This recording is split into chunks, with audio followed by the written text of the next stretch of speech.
Здравствуйте, ребята! Приветствую вас на уроке математики. Тема урока – умножение на однозначное число. Сегодня на уроке научитесь выполнять умножение трехзначного числа на однозначное в столбик. Закрепите свои знания и умения в решении задач.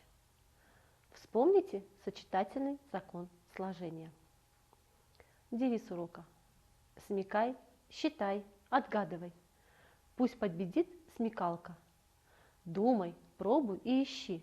Будет трудно – не пищи. Начнем наш урок с математической разминки. Выполните действия и запишите ответы. Уменьшаемое 100, вычитаемое 30. Найдите разность. Если от неизвестного числа вычесть 2, получим 18. Найдите неизвестное число. Уменьшаемое неизвестное число, вычитаемое 8. Разность 12. Чему равно уменьшаемое? Уменьшаемое 80. Разность 20. Чему равно вычитаемое? Из какого числа нужно вычесть 9, чтобы получить 50? К какому числу нужно прибавить 8, чтобы получить 88? На сколько единиц нужно увеличить 20, чтобы получить 60? Узнайте, насколько 78 больше, чем 8. Узнайте, насколько 30 меньше, чем 34. Слагаемое 82, слагаемое 1. Найдите сумму. Число 5 увеличить на 60. Я думаю, вы внимательно слушали вопросы и отлично справились с заданием. Проверьте, какие результаты у вас получились. 70, 20, 20, 60, 59, 80, 40, 70, 4, 83, 65. Молодцы! А сейчас, ребята, давайте потренируем ваше логическое мышление. Первая задача. Шли два отца и два сына. Нашли 3 апельсина. Стали делить. Всем по одному досталось. Как это могло быть? Это были дед, отец и сын. Вторая задача. Из леса Миша принес бабушке для грибного супа 2 белых гриба, 3 подосиновика, 4 мухомора и 5 сыроежек. Сколько грибов пригодится бабушке на суп? 10 грибов, потому что мухоморы – несъедобные грибы.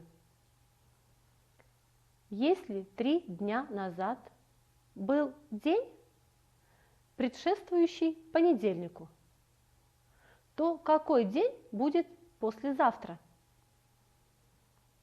Перед понедельником было воскресенье. Если 3 дня назад было воскресенье, то сегодня среда. Если сегодня среда, значит послезавтра будет пятница. Молодцы! С задачами вы справились. Вспомните сочетательный закон сложения. Из закона следует важное правило. Складывая несколько слагаемых, можно группировать их в любом порядке. Применяя этот закон, решите выражение. 38 плюс 46 плюс 12 плюс 4. 43 плюс 29 плюс 3 плюс 11. 15 плюс 6 плюс 30 плюс 45. Проверьте. В первом выражении удобно сгруппировать слагаемые 38 и 12 и 46 и 4. При сложении получаются целые числа. И их результаты можно сложить. Ответ равен 100. Во втором и третьем выражениях объясните родным, как выполнили группировку слагаемых и почему. Проверьте, правильно ли вы решили выражение. Выполните умножение двузначных чисел на однозначное. Что вы можете сказать о первых двух выражениях? Правильно, двузначное число разложили на разрядные слагаемые. И теперь каждое слагаемое можно умножить на число за скобкой и результаты сложить. 20 плюс 9 умножить на 4 равно 20 умножаем на 4 плюс 9 умножаем на 4. Складываем результаты. Равно 80 плюс 36 равно 116. Также выполняем умножение во втором выражении. 60 плюс 2 умножаем на 3. 60 умножаем на 3 плюс 2 умножаем на 3. Результаты складываем. 180 плюс 6 равно 186. А теперь самостоятельно разложите первые множители в выражениях 36 умножить на 2 и 26 умножить на 3 на разрядные слагаемые и выполните умножение. Проверьте, верно ли вы выполнили умножение и записали результат. Посмотрите на экран. Что это за число? Верно, это число 234. Дайте характеристику этому числу. Проверьте. Число 234 стоит на 234 месте в ряду натуральных чисел.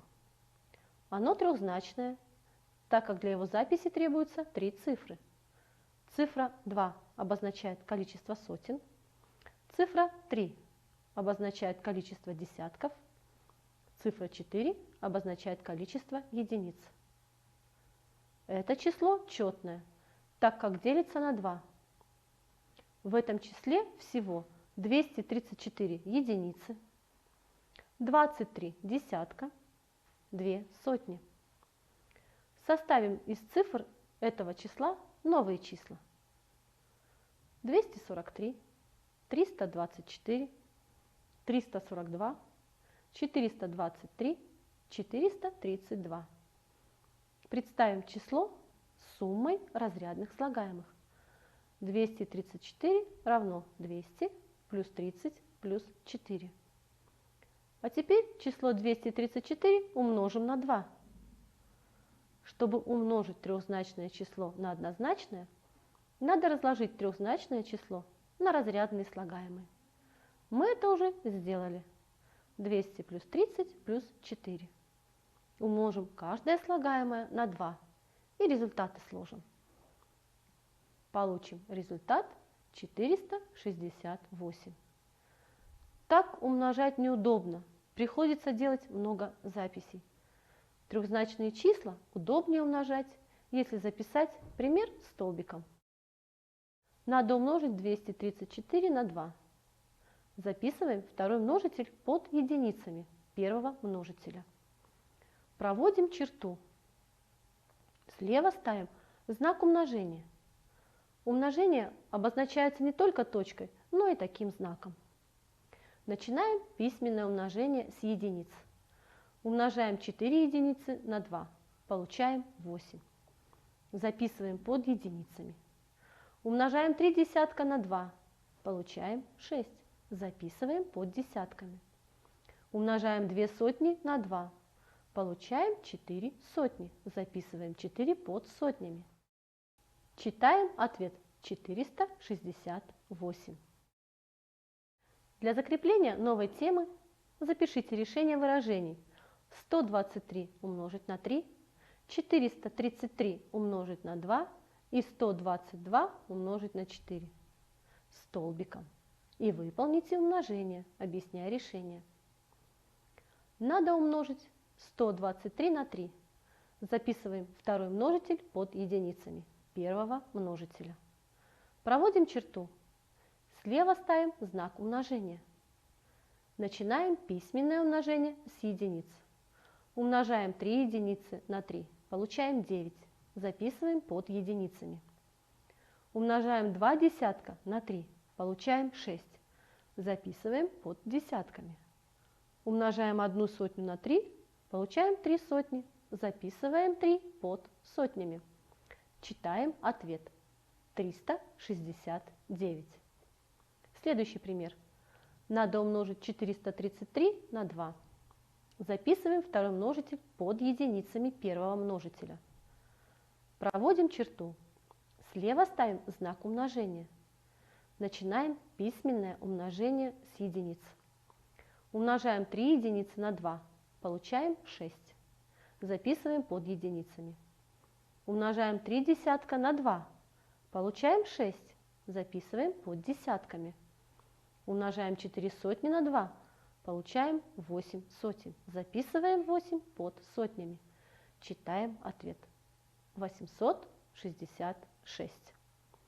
Последний пример запишите в столбик и решите самостоятельно, объясняя своему другу, как выполняли умножение. Проверьте. Такая запись у вас получилась. Решите задачу. Прочитайте условия задачи.